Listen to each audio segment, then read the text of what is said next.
Utang negara merupakan fenomena global yang sering digunakan untuk membiayai pembangunan, mengatasi krisis, atau menjaga stabilitas ekonomi. Namun, utang yang berlebihan dapat menjadi ancaman jika tidak dikelola dengan baik. Di samping dengan negara yang berhutang, negara juga memiliki rasio utang pada negara. Rasio utang pada negara adalah indikator keuangan yang mengukur seberapa besar utang pemerintah suatu negara dibandingkan dengan kemampuan ekonominya. Biasanya diukur melalui produk domestik bruto atau yang disebut dengan PDB. Rasio ini digunakan untuk menilai resiko atau keberlanjutan utang suatu negara. Berikut penjelasan lengkapnya. Rasio utang negara dihitung dengan rumus rasio utang terhadap PDB sama dengan total utang dibagi dengan PDB. Artinya rasio ini menunjukkan berapa persen utang negara dibandingkan dengan total nilai barang atau jasa yang dihasilkan negara dalam setahun. Mengapa rasio utang itu penting? 1. Indikator kemampuan bayar utang. Rasio yang tinggi berarti utang besar daripada kemampuan ekonomi negara untuk membayarnya. Contohnya, jika rasio utang Jepang 260%, artinya utangnya 2,6 kali lipat dari PDB tahunannya. Yang kedua adalah peringatan resiko krisis. Rasio di atas 100% dianggap beresiko karena negara mungkin kesulitan membayar bunga atau pokok utang. Contoh, Yunani mengalami krisis utang pada 2010 saat rasio utangnya mencapai 180%. Yang ketiga, pengaruh terhadap kepercayaan investor. Investor akan skeptis meminjamkan uang ke negara dengan rasio utang tinggi karena resiko gagal bayar atau default meningkat. 4. Patokan kebijakan fiskal. Organisasi seperti IMF atau Uni Eropa menggunakan rasio ini untuk menilai kebijakan fiskal suatu negara.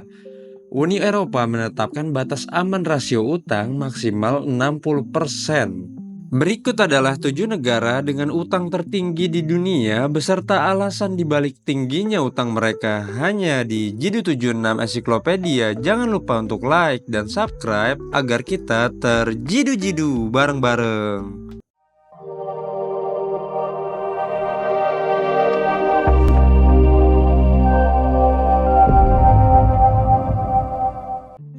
Yang pertama ialah Amerika Serikat.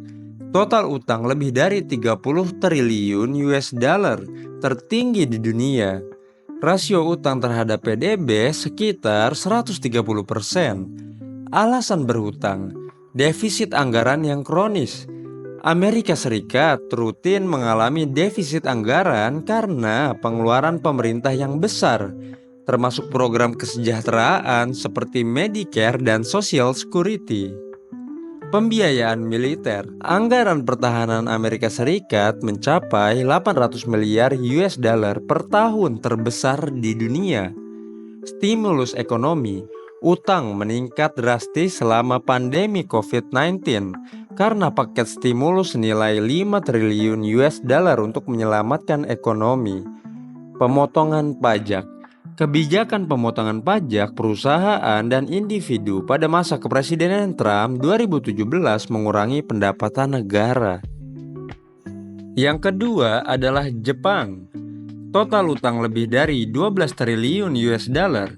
Rasio utang terhadap PDB sekitar 260%, tertinggi di dunia.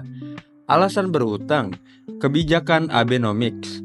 Jepang meminjam secara masif untuk mendorong pertumbuhan ekonomi melalui program stimulus Perdana Menteri Shinzo Abe. Populasi menua.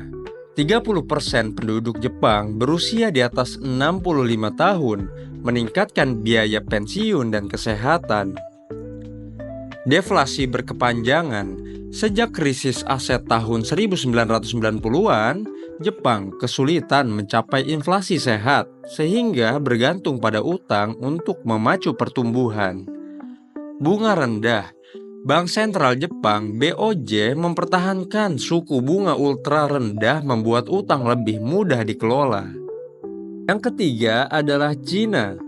Total utang lebih dari 10 triliun US dollar. Rasio utang terhadap PDB sekitar 70%. Alasan berhutang, investasi infrastruktur. Cina membangun jalan tol, bandara, dan kota pintar dengan utang untuk mendorong industrialisasi.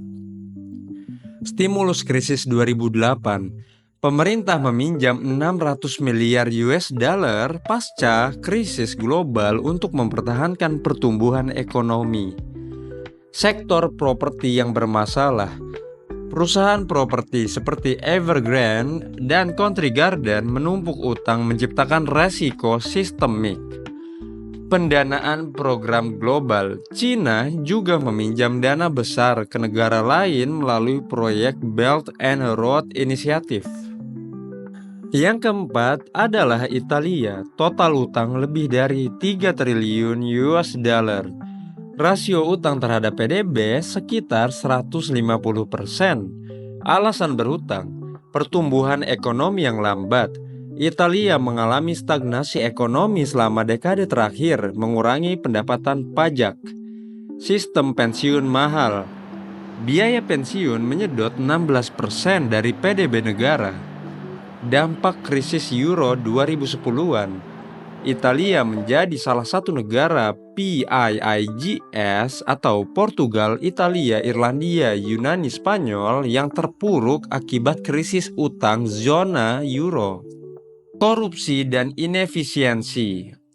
Pemborosan anggaran dan korupsi memperburuk defisit fiskal. Yang kelima adalah Prancis. Total utang lebih dari 3 triliun US dollar. Rasio utang terhadap PDB sekitar 115%. Alasan berhutang, sistem kesejahteraan sosial. Prancis menghabiskan dana besar untuk program kesehatan, pendidikan, dan tunjangan pengangguran. Pandemi COVID-19, pemerintah menggelontorkan dana hingga 600 miliar US dollar untuk membantu usaha dan tenaga kesehatan. Protes sosial, gerakan Yellow Vest yang terjadi pada tahun 2018 hingga tahun 2019 memaksa pemerintahan menambah subsidi energi dan transportasi. Investasi energi hijau. Prancis berutang untuk transisi ke energi terbarukan dan nuklir. Yang keenam adalah Inggris. Total utang lebih dari 2,8 triliun US dollar. Rasio utang terhadap PDB sekitar 100%. Alasan berhutang, Brexit, keputusan keluar dari Uni Eropa 2016 menurunkan nilai pound sterling dan meningkatkan biaya impor. Krisis keuangan 2008. Inggris menyelamatkan bank-bank besar dengan dana talangan senilai 500 miliar pound sterling. Pandemi COVID-19. Paket stimulus senilai 400 miliar pound sterling diberikan untuk mendukung bisnis dan tenaga kerja. Subsidi energi. Kenaikan harga energi global 2022 memaksakan Inggris memberikan subsidi untuk rumah tangga. Yang ketujuh adalah India. Total utang lebih dari 2,5 triliun US dollar. Rasio utang terhadap PDB sekitar 90%. Alasan berhutang, program sosial ambisius. Untuk program National Rural Employment Guarantee Act atau NREGA dan subsidi pangan. Pembangunan infrastruktur. Proyek jalan tol, kereta cepat, dan kota pintar membutuhkan pinjaman besar. Pertumbuhan populasi. Populasi India melebihi 1,4 miliar. Meningkatkan tekanan pada anggaran kesehatan dan pendidikan. Pandemi COVID-19, pemerintah meminjam 270 miliar US dollar untuk bantuan langsung ke masyarakat dan UMKM. Kesimpulannya, utang adalah pisau bermata dua. Bisa menjadi alat untuk pertumbuhan ekonomi, tetapi juga bisa menjerumuskan negara ke dalam krisis jika tidak dikelola dengan bijak. Negara-negara dengan utang tertinggi di dunia umumnya berhutang untuk membiayai program sosial, infrastruktur, atau mengatasi guncangan ekonomi. Kunci keberhasilannya terletak pada kemampuan negara tersebut untuk menyeimbangkan antara pinjaman dan pertumbuhan ekonomi yang berkelanjutan. Tanpa reformasi struktural dan transparansi fiskal, utang yang menumpuk bisa menjadi bom waktu bagi stabilitas global. Dampak utang tinggi pada negara-negara ini ialah beban bunga.